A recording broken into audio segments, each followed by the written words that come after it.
বসাই কিভাবে সম্ভব?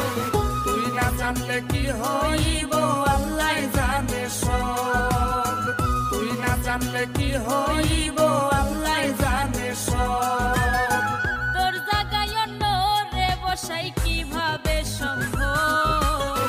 তুই না জানলে কি হইব আল্লাহ জানে সব। তুই না জানলে কি হইব